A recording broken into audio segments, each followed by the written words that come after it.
जो फीडबैक हम लोग के पास आ रहा है, जितने सर्वेस, जितने रुझान हम लोग के पास आए हैं, इस बात में हम लोग को कतई कोई संदेह नहीं है कि आउट ऑफ 121 सीट्स हम लोग 100 सीटें, 100 के आसपास की सीटें हम लोग बहुत आराम से जीत रहे हैं।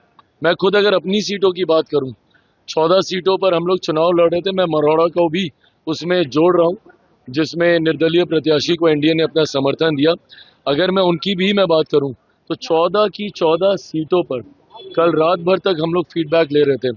14 की 14 सीटें पॉजिटिव हैं और मैं मान रहा हूं कि ये सीटें भी हम लोग जीत रहे हैं। आज तेजस्वी यादव ने विजय सिन्हा का वीडियो ट्वीट करके कहा है, उन्होंने कहा है कि 14 नवंबर को ईवीएम टिकट निकलने वाला है। ये सारी बातें कहने का मैं समझ सकता हूँ, चुनाव का समय है, उनको भी अपने कार्यकर्ताओं के मनोबल को बढ़ाए रखना है, इसीलिए वो ये सारी बातें कह रहे हैं।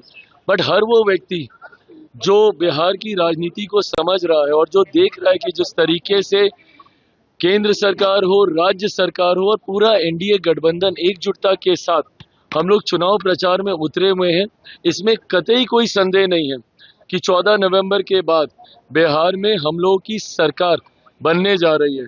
और जिन लोगों को वापस से ईवीएम का जिन निकलते हुए समझ में आया, तो ये तो वही लोग हैं ना जो अभी तक ईवीएम को गाली दे रहे थे।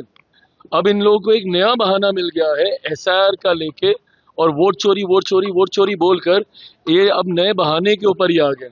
बट अभी कुछ समय पहले तक तो इनको ईवीएम का जिन इन्हीं को खाने के लिए निकलता था।